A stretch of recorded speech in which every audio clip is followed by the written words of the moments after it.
Assalamualaikum warahmatullahi wabarakatuh. Perkenalkan, nama saya Restu Utari, NIM K711922, mahasiswa Program Studi Pendidikan Guru Sekolah Dasar Fakultas Ilmu Keguruan dan Pendidikan Universitas 11 Maret. Pada kesempatan kali ini, saya akan sedikit menyampaikan tentang pembelajaran dalam pendidikan inklusif.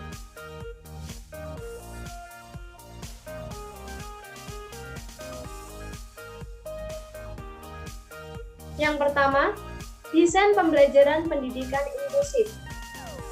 Desain pembelajaran inklusif adalah desain pembelajaran yang memiliki sifat inklusif, yaitu adanya upaya untuk mengakomodasi semua kebutuhan dan hambatan peserta didik yang sangat beragam.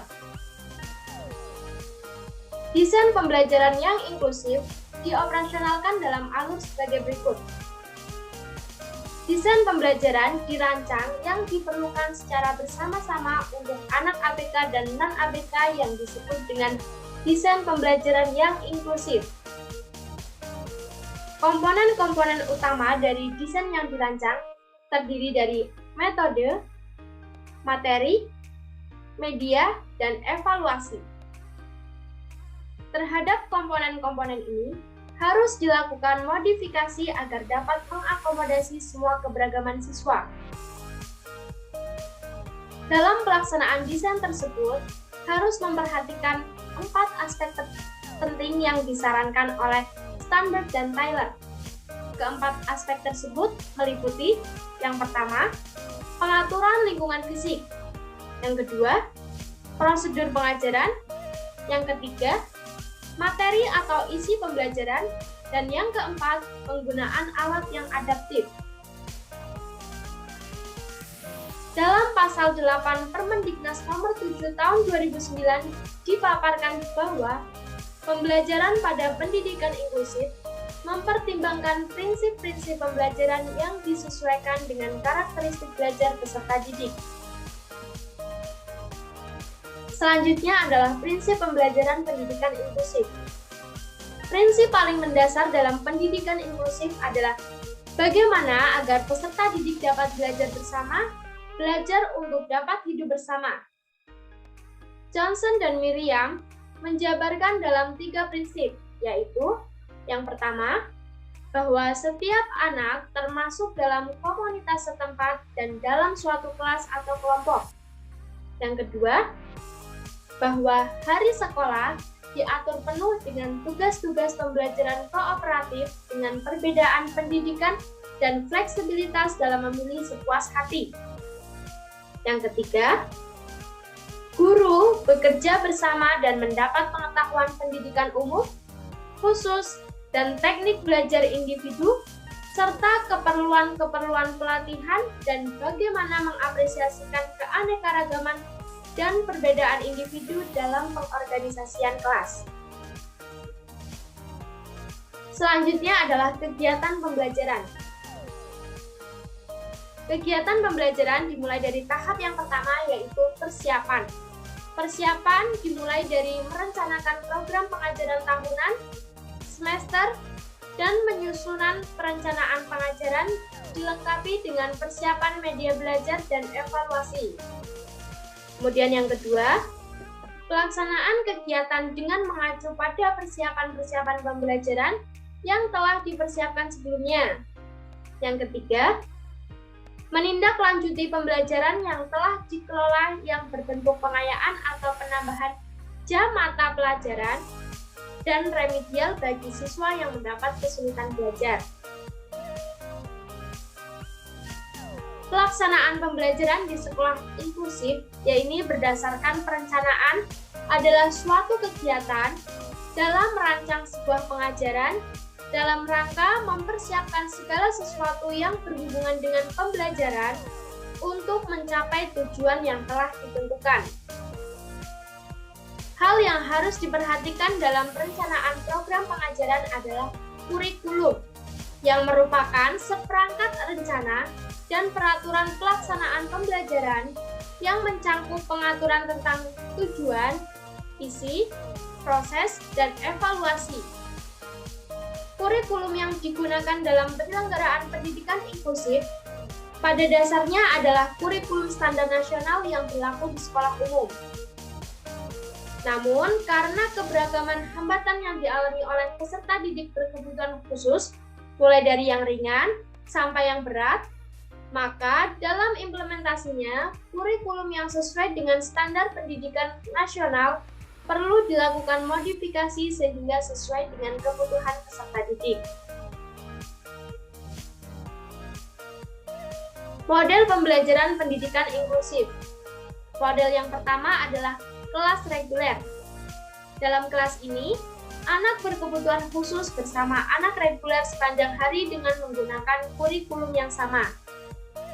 Model yang kedua, bentuk kelas reguler dengan klaster. Dalam kelas ini, anak berkebutuhan khusus bersama anak lain dalam kelas reguler dalam kelompok khusus. Kemudian model yang ketiga, bentuk kelas reguler dengan full out. Dalam kelas ini, anak berkebutuhan khusus bersama anak lain di kelas reguler, namun dalam waktu tertentu ditarik dari kelas reguler ke ruang sumber untuk belajar dengan guru pembimbing khusus. Bentuk yang keempat, yaitu bentuk kelas reguler dengan klaster dan full out. Dalam kelas ini, anak berkebutuhan khusus bersama anak lain di kelas reguler dalam kelompok khusus. Namun dalam waktu tertentu ditarik ke kelas reguler ke ruang sumber untuk belajar dengan guru pembimbing khusus. Kemudian model yang kelima adalah bentuk kelas khusus dengan berbagai pengintegrasian. Dalam kelas ini, anak berkebutuhan khusus di kelas khusus pada sekolah reguler. Namun dalam bidang-bidang tertentu dapat belajar bersama anak lain di kelas reguler. Kemudian model yang keenam, yaitu bentuk kelas khusus penuh di sekolah reguler. Dalam kelas ini, anak berkebutuhan khusus di kelas khusus pada sekolah reguler. Selanjutnya adalah kunci pembelajaran di kelas inklusif. Menurut Adriana 2011, kunci pembelajaran di kelas inklusif itu ada dua. Yang pertama, akomodasi pembelajaran, dan yang kedua, rencana pembelajaran individual. Akomodasi pembelajaran meliputi 5 akomodasi di dalamnya. Akomodasi yang pertama yaitu akomodasi lingkungan fisik. Akomodasi yang kedua yaitu akomodasi pemberian instruksi. Yang ketiga, akomodasi metode kegiatan. Yang keempat, akomodasi fasilitas pembelajaran. Dan yang kelima, akomodasi harapan terhadap performa siswa. Selanjutnya, akomodasi lingkungan fisik. Dalam hal ini meliputi yang pertama, jadwal dan tugas-tugas harus dimengerti oleh siswa. Yang kedua, mengurangi stimulasi dan faktor distruksi.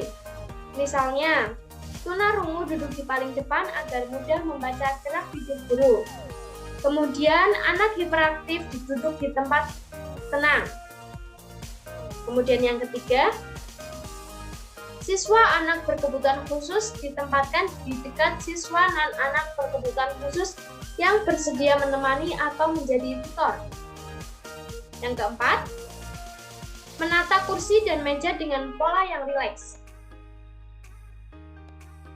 Yang kedua, akomodasi pemberian instruksi.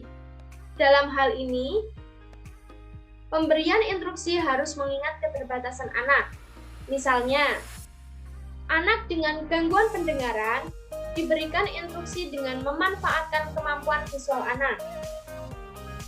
Kemudian, anak slow learner diberikan instruksi yang jelas dengan intonasi dan gestur, diulang, sederhana, tunggal, dengan bantuan visual, sering mengingatkan tugas, dan pancingan pertanyaan. Yang ketiga, akomodasi metode kegiatan. Dalam hal ini meliputi yang pertama, pengaturan jarak materi satu dengan materi lainnya dengan jeda, sehingga tidak membingungkan siswa. Yang kedua, Pemberian penugasan dengan lebih kreatif, tidak selalu dengan pertanyaan yang jawabannya ditulis di atas kertas. Yang ketiga, mengajari siswa cara mengatur dan menyelesaikan tugas. Yang keempat, tutor sebaya. Dan yang kelima, menerangkan hal abstrak dengan metode yang konkret, misalnya dengan bermain peran. Yang keempat, akomodasi fasilitas. Dalam hal ini meliputi menggunakan pembelajaran berbasis multisensorik yang meliputi siswa auditori, kinestetik, dan taktil untuk alat peraga pembelajaran. Misalnya, peraga bendaril jika memungkinkan, video, audio, dan lain sebagainya. Yang kedua, melibatkan guru pendamping khusus jika diperlukan. Yang kelima, akomodasi harapan terhadap performa siswa. Dalam hal ini meliputi 1. Menambah atau mengurangi waktu belajar sesuai ketahanan siswa. Yang kedua, mengurangi muatan materi dan tugas sesuai dengan kemampuan siswa. Yang ketiga, tingkat kesulitan tugas disesuaikan dengan kemampuan siswa. Yang keempat, modifikasi cara pemberian tugas atau evaluasi hasil belajar. Selanjutnya adalah program pembelajaran individual atau yang disingkat PPI. Atau bisa juga disebut dengan Individual Educational Program atau yang disingkat IEP. Dalam kelas inklusi perlu direncanakan secara individual yang meliputi metode pembelajaran, muatan materi, evaluasi, metode dan kriteria penilaian bantuan yang akan diberikan pada siswa dalam pembelajaran, lingkungan belajar, dan materi pembelajaran. Hal yang perlu diperhatikan dalam PPI. Yang pertama, mengetahui level capaian akademik siswa dan performa fungsionalnya. Yang kedua, mengetahui prosedur pengukuran tujuan pembelajaran berkala, baik secara akademik maupun fungsional. Yang ketiga, mengetahui dengan rinci kemajuan siswa dalam mencapai capaian akademik dan fungsional, dan melaporkannya pada tim pelaksanaan PPI. Dalam hal ini yang termasuk tim PPI yaitu meliputi guru kelas, guru pendamping khusus, kepala sekolah, ahli psikologi dan medis yang terlibat, orang tua, dan siswa itu sendiri. Kemudian yang keempat, merancang program pendidikan khusus dan layanan pendukung lain yang akan diberikan pada siswa, dan berbasis pada penelitian dan pengembangan tim PPI dan diterapkan pada proses pendidikan. Yang kelima, pertimbangan apakah siswa harus mengikuti sekolah khusus SLB atau sekolah inklusi, atau kedua-duanya sesuai dengan kapasitas dan potensi siswa. Yang keenam, mempersiapkan beberapa akomodasi yang diperlukan untuk melakukan asesmen capaian akademik dan fungsional capaian siswa. Dan yang ketujuh, program PPI diterapkan pada awal layanan pendidikan dan intervensi perilaku anak, serta merancang langkah antisipasi layanan atau intervensi. Nah, demikian yang dapat saya sampaikan tentang pembelajaran dalam sekolah inklusif. Semoga bermanfaat. Sekian, wassalamualaikum warahmatullahi wabarakatuh. Sampai jumpa.